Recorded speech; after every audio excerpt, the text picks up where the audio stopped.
لوگ آج ٹی ویوں پر تو پتہ نہیں کہاں کہاں استخارے فروخت کر رہے ہیں۔ یاد رکھو صحیح سنت طریقہ یہ ہے کہ بندہ اپنے اللہ سے خود مشورہ کرے اور اپنے اللہ سے دعا کرے۔ اس کا سنت طریقہ بھی ہے کہ 2 نفل ادا کر کے جو دعا سرکار کی زبان مبارک سے نکلی ہے، حدیث شریف میں آئی ہے، وہ دعا پڑھ کے تو پھر اللہ پر بھروسہ کر، یا یہ دعا پڑھ لے اللہم اغفر لی واختر لی ولا تکلنی الی اختیاری۔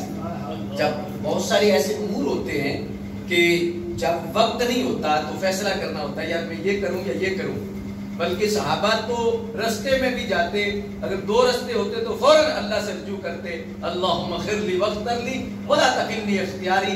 جو دل میں غالب آ جاتا اس طرف چل پڑتا، اس طرف کا سفر اختیار کر لیتے۔ تو حدیث شریف میں آتا ہے، اور اس کے لیے ضروری بھی نہیں کہ بندہ سوئے، خواب آئے، اسے جنت نظر آئے، اسے سبزہ نظر آئے، اسے پانی نظر آئے، اسے کوئی شے نظر آئے۔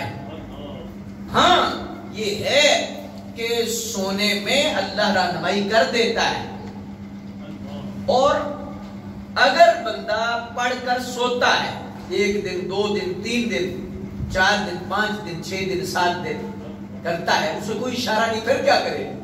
پھر ہے کہ جدھر دل مطمئن ہے وہ امر اس کو اس طرف قدم اٹھا لے، اللہ اس میں برکت رکھ دے۔ اس کے قلب میں اللہ جو بے اعتمادی ہے، بے یقینی ہے، وہ ختم کرے گا استخارے کی برکت سے، ٹھہراؤ آئے گا اس کو۔ یہ حقیقت ہے استخارے کی۔